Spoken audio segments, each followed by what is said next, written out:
Dominique Yadoka, centrafricain, 39 ans, père de famille, marié, premier secrétaire général du mouvement Initiative pour une transformation par l'action, le mouvement ITA, communément appelé.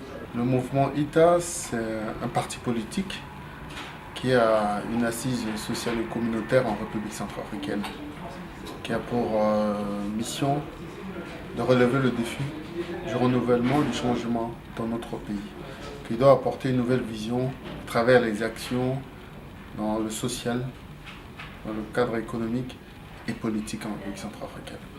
Nous sommes porteurs d'un projet et d'une idéologie adaptée au social de chaque centrafricain. Le mouvement regroupe l'ensemble de la classe sociale centrafricaine. Vous pouvez trouver toutefois des jeunes, des vieillards, des vieux, les personnes vulnérables, ainsi de suite. Donc c'est un mouvement dynamique, c'est un mouvement d'avenir, c'est un mouvement d'espérance et c'est un mouvement d'espoir. Et c'est ce qui explique l'adhésion de part et d'autre de différentes couches sociales centrafricaines.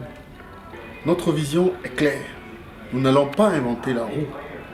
Tout existe en République centrafricaine.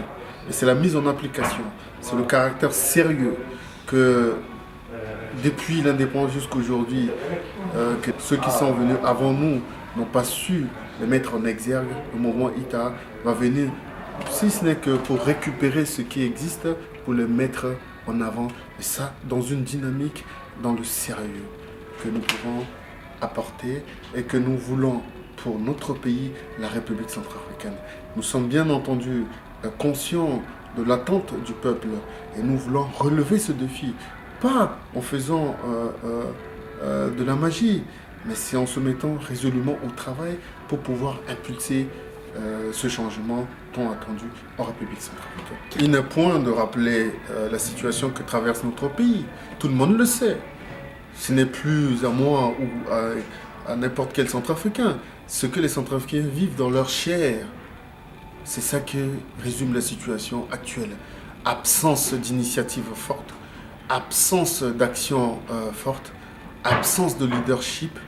L'État est en déliquescence totale, ce qui fait qu'aujourd'hui, nous devrions non seulement pas se contenter à voir, mais il faut agir. Parce que si nous ne agissons pas maintenant, ça serait difficile pour nous et pour nos enfants, pour demain. Donc, on ferait économie de vous citer ce qui ne va pas dans le pays, mais je voudrais d'abord rappeler ici qu'il y a quelque temps, nous avons fait ce qu'on appelle une proposition de sortie de crise, en prenant en compte dans les différents problèmes que traverse la République centrafricaine. Cette proposition a pour mission d'aller à court terme, pas pour dire que c'est cette proposition qui fera changer, mais notre vision, la vision du mouvement ITA, nous l'avons inscrit dans ce projet qui est maintenant sur la table de nos gouvernants. C'est à eux maintenant de nous faire venir ou bien de les mettre en application pour pouvoir faire sortir notre pays de cette crise. Mais bien entendu, ce n'est pas une mince affaire. Je suis de ceux qui pensent que la situation centrafricaine aujourd'hui est tellement dramatique et il nous faudra du temps. Mais si nous ne commençons pas maintenant, nous n'allons jamais y arriver. Nous n'allons jamais relever le pays comme nous l'espérons depuis toujours.